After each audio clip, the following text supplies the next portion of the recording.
포르투갈이 처음으로 그걸 발견해서 포르투갈 땅인데 나중에 대항해 시대에 네덜란드한테 뺏겼다가 나중에는 이제 영국한테 뺏겨서 영국령, 지금도 영국령입니다. 그래서 1815년 그 당시에 영국령이었기 때문에 그쪽으로 나폴레옹을 유배를 보낸 거고 거기는 아프리카 대륙에서 1900km가 떨어져 있습니다. 1900km.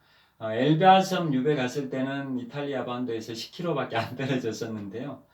그 세인트 헬레나는 아프리카 대륙에서 1900km나 떨어져 있다 보니까 도저히 탈출은 꿈도 꾸기가 어려운 그런 상황이었었습니다. 섬 둘레는 45km 정도 됐고 인구는 그 당시 인구는 더 적겠지만 최근 한 1991년 기준인가 지금부터 한 30년 전 기준은 인구가 한 6천 명 정도 된답니다. 6천 명.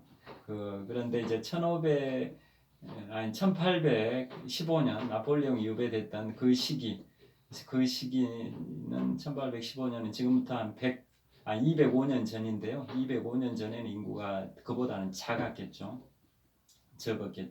여하튼 거기를 갔는데 세인트 헬레나에서 이제 5년 반 있다가 이제 사망하는데 거기에서는 다른 것은 별로 뭐 이런 게 찾을 만한 게 없었던 겁니다. 거기서 유일하게 나폴레옹한테 위안이 됐던 건 커피였답니다. 커피. 그래서 지금도 세인트 헬레나에서 생산되는 버번 아라비카 품종의 커피는 지금도 유명하답니다. 버번 아라비카 품종의 커피가 지금도 유명하답니다. 그래서 나폴레옹이 거기서 5년 반 있다가 1821년 5월 5일에 사망할 때 52세 나이로 사망할 때까지 유일한 그 벗은 이제 커피였다. 그래서 커피를 굉장히 즐겨했답니다. 거기 유배 가기 전에 군사 사령관 할 때도 근대 군대에 최초로 커피를 보급한 인물이 나폴레옹이랍니다. 근대 군대에 최초로 커피를 보급했던 인물이 나폴레옹. 커피는 각성작용, 운동 능력을 향상시켜주고 깨어있게 하는 그런 역할을 하다 보니까 군인들한테 커피를 보급시켜준 근대 최초의 군대에다가 커피를 보급시켜준 근대 최초의 인물이 나폴레옹이라고 합니다. 그래서 거기에서 커피가 유일한 낙이었다고 하고요. 그 다음에 이제 거기에서 이제 그 시간 보내는 거 어떻게 했냐면 영어도 배웠답니다. 왜냐하면 자기를 감시하고 있는 영국 감시병들하고 의사소통하려면 영어를 배워야 하겠다 해가지고 자신의 그 비서이자 프랑스 역사가인 라스카즈 백작이 있습니다. 라스카즈 백작으로부터 이제 영어를 배웠고 그 다음에 그 라스카즈 백작이 나폴레옹을 옆에서 이제 지켜보면서 생활을 했었고요. 그 다음에 나중에 나폴레옹이 1821년에 위암으로 사망했다는 설도 있습니다. 나폴레옹의 사진을 보면 이런 사진도 있지만 이렇게 상의 주머니 안에다가 이렇게 손바닥을 집어넣는 그런 사진이 자주 발견이 됩니다. 그러니까 위가 안 좋아서 명치 부분이 아프니까 여기를 누르고 있는 거 아니냐 이런 설도 있습니다. 그래서 위암으로 공식 사인은 정확하게는 안 밝혀졌는데 위암이라는 설들이 꽤 유력하다고 합니다. 위암이 있었던 거 아니냐, 위가 안 좋았다. 그러니까 커피를 즐겨해서 위가 안 좋았던 거 아닌가 이런 뭐 의견들도 있다고 합니다.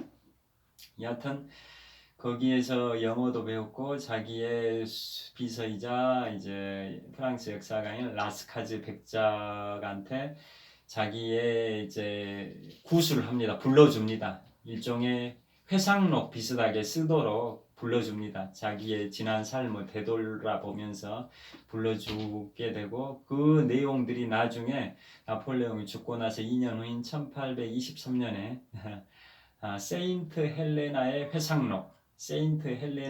회상록이라는 이름으로 출판이 됩니다. 즉 라스카즈 백작이 출판을 합니다. 거기에 나폴레옹의 인생관, 세계관, 역사관 모든 게 다 담겨 있다. 그래서 그 나폴레옹의 신화를 창조한 기초 자료가 됐던 게 바로 라스카즈 백작이 집필한 세인트 헬레나의 회상록이다. 뭐 이런 의견들이 있습니다. 그래서 나폴레옹 거기에서 그렇게 생활을 했는데요. 그러고 나서 이제 1821년 5월 5일에 사망을 했고 그 다음에 거기에서 계속 뭐 자기 자신은 엘바섬에서 탈출했듯이 또 거기서도 탈출을 할 수도 있지 않냐 이런 꿈을 꿨을 수도 있는데 결국은 뭐 탈출을 하질 못하고 쓸쓸하게 사망을 했고요. 나폴레옹 하면은 또 이제 거기에 나폴레옹을 가게 만든 그 전투가 바로 벨기에 지역에서 발생했던 워털루 전투의 패배가 결정적이었지 않습니까? 그러면 워털루 전투하면 항상 같이 따라 붙는 사람이 있습니다. 바로 워털루 전투에서 승리를 했던 영국의 웰링턴 공작입니다. 웰링턴 공작. 웰링턴 공작과 나폴레옹은 나이가 똑같습니다. 같은 1769년생인데요. 나폴레옹은 1821년 52세 나이로 사망하는데 웰링턴 공작은 그보다 31살을 더 살게 됩니다. 그러니까 1852년까지 삽니다. 그러니까 나폴레옹보다 31살 더 살았으니까 83세까지 웰링턴 공작은 살게 되는데요. 웰링턴 공작은 원래는 그래 유명한 사람은 아니었고 주로 대프랑스 동맹에서 활동할 때도 이베리아 반도 그러니까 스페인, 포르투갈 이쪽에서 대프랑스 동맹군의 주역으로 활약을 했지. 그 대프랑스 동맹군의 중심이었던 뭐 독일 지금의 그 당시 프로이센이죠. 독일이나 오스트리아 신성 로마 제국 이쪽이 대프랑스 동맹군의 중심이었습니다. 그에 반해서 이베리아 반도는 그냥 그 언저리에 있었던 지역이죠. 그래서 그 중심인 프로이센이나 오스트리아 쪽에서 활약한 게 아니라 이베리아 반도 쪽에서 활약했던 인물이 웰링턴 장군이기 때문에 별로 두각을 나타내지 못했는데 워털루 전투에서 즉 1815년 6월 18일 워털루에서 영국하고 프로이센 연합군이 나폴레옹을 꺾어버렸기 때문에 프로이센 영국 연합군의 총사령관이었던 영국의 웰링턴 장군이 일약 스타가 돼버리는 겁니다. 그래서 그 공작이라는 자기를 받습니다. 공작. 우리 귀족의 등급이 5등급이 있지 않습니까? 가장 높은 게 공, 후, 백, 자, 남. 가장 높은 게 공작이 가장 높고 그 다음이 후작, 백작, 자작, 남작. 공, 후, 백, 자, 남. 이 순이지 않습니까? 그 5단계 중에 가장 최고 등급인 공작의 자귀를 받게 됩니다. 영국의 여왕으로부터. 그래서 인물이 바로 웰링턴 공작인데요. 원래 자신의 본명은 아서 웰즐리입니다. 아서 웰즐리 장군인데 워털루에서 이겨가지고 유럽의 지배자였던 나폴레옹을 꺾어버리는 바람에 공작 자기를 받습니다. 그래서 공작의 그 명칭이 웰링턴입니다. 웰링턴 공작이라고 합니다. 그래서 나중에 이제 웰링턴 공작이 1852년에 죽은 다음에 빅토리아 영국 여왕이 웰링턴 장군에 관해서 어느 정도로 평가를 했냐면 그 정도로 웰링턴 공작은 영국에서는 최고입니다. 최고. 빅토리아 여왕이 뭐라고 했냐? 웰링턴 공작이 1852년에 죽은 다음에 그 얘기를 했답니다. 뭐라고 했냐면 웰링턴 공작이 없는 영국은 상상할 수 없다. 웰링턴 공작은 신하로서는 최고의 자리까지 올랐고 신하로서 군주가 믿을 수 있는 신하였다. 군주가 믿을 수 있는 신하였고 군주의 친구였다 라고 평가를 할 정도로 굉장히 태양이 지지 않은 제국, 영국 제국을 건설했던 1837년부터 1901년까지 서세 동점의 그런 시대, 서양 세력이 동양을 점령해 나가는 식민지화해가는 그런 것을 서세 동점의 시대라고 하지 않습니까? 19세기 1800년대 그 시대를 주도하면서 태양이 지지하는 대영 제국을 건설했던 1837년부터 1901년까지 64년 동안 영국을 통치했던 빅토리아 여왕이 웰링턴 공작을 그렇게 평가를 한 겁니다. 그 정도로 웰링턴 공작은 영국에서는 최고고 그 이유는 나폴레옹을 꺾어버렸기 때문에 그런 거고 웰링턴 장군의 그 명언이 있습니다. 워털루 전투의 승리는 이튼 스쿨의 운동장에서 시작됐다라는 말을 했습니다. 영국의 이튼 스쿨은 굉장히 지덕체 함양, 우리나라는 지덕체라는데 영국은 채덕지입니다. 그다음에 근대 교육론의 그 효시였던 교육론이라는 책을 썼던 존 로크의 교육론의 서문에도 지덕체로 안 되어 있습니다. 체덕지입니다. 체력이 더 중요하다. 건강해야 뭐든지 할 수 있다. 이 건강을 중요시 하지 않습니까? 이튼 스쿨도 그렇습니다. 이튼 스쿨은 헨리 7세가 세운 학교입니다. 헨리 7세. 그러니까 저기 튜더스 왕조를 열었던 사람이 헨리 7세지 않습니까? 헨리 6세. 헨리 6세가 세운 학교입니다. 튜더 왕조를 열기 직전의 왕조. 헨리 6세가 세운 학교가 바로 이튼 스쿨인데요. 이튼 스쿨이 정말 오랜 역사입니다. 1400년대에 세워진 학교입니다. 1400년대. 그러니까 한 600여 년 된 학교인데요. 거기는 그 체덕지 교육을 강조하다 보니까 그 운동장에서 운동하고 체육을 하고 이런 걸 굉장히 중요시한답니다. 그래서 워털루 전투의 승리의 주역인 영국의 웰링턴 공작, 즉 아서 웰즐리 장군이 했던 말이 명언이 워털루의 승리는 이튼 스쿨 운동장에서 시작됐다. 거기서 체력을 연마했기 때문에 그걸 기반으로 워털루에서 유럽의 지배자였던 나폴레옹을 상대로 이겼다. 뭐 이런 의미라고 합니다. 하여튼 아서 웰즐리, 웰링턴 공작에 관하여 이제 말씀을 드렸고요.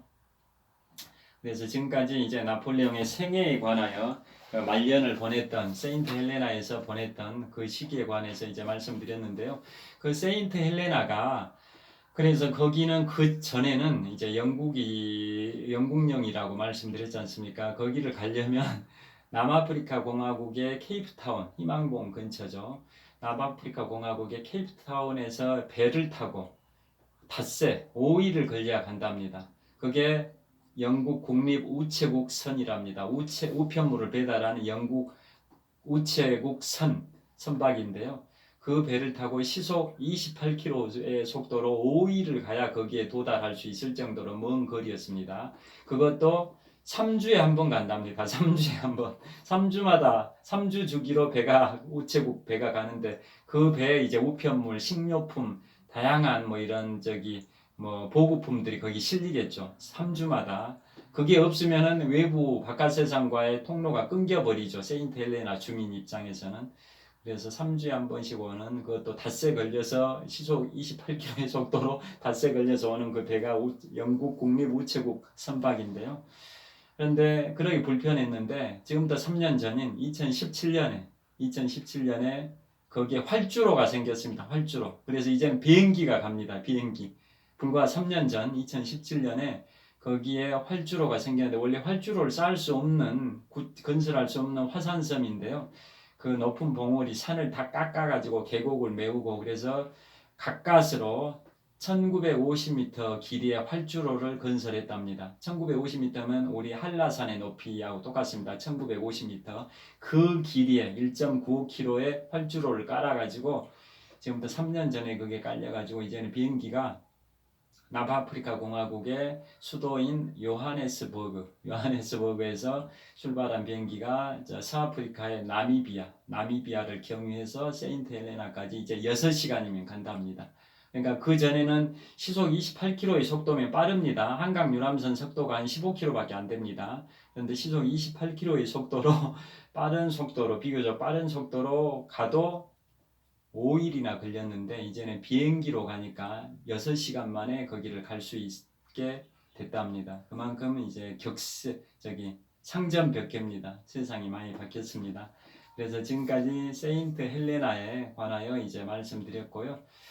여하튼 아까 모두에 말씀드린 것처럼 나폴레옹에 관하여 그 유럽 근대 역사에 큰 획을 그었던 나폴레옹에 관하여 어떤 평가를 내리든 간에 그것은 각자의 가치관에 따라 다양한 평가가 있을 수 있는데요. 나폴레옹의 삶에 대하여 어떤 평가를 내리든 인류 역사에 큰 족적을 남겼던 비범한 인물이었다라는 점만은 분명해 보입니다.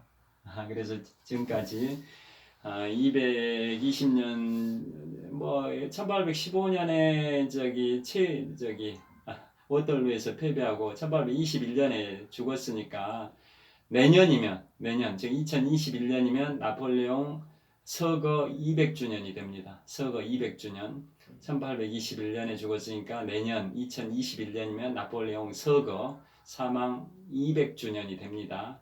그 시점에 즈음해서 나폴레옹에 관하여 한번 살펴볼 수 있는 그런 차원에서 이렇게 이 책 내용 중에 핵심적인 내용을 소개를 해드렸습니다. 지금까지 시청해 주셔서 고개 숙여 감사의 말씀을 드리겠습니다. 지금까지 독서하는 마라토너 박종필이었습니다. 감사합니다.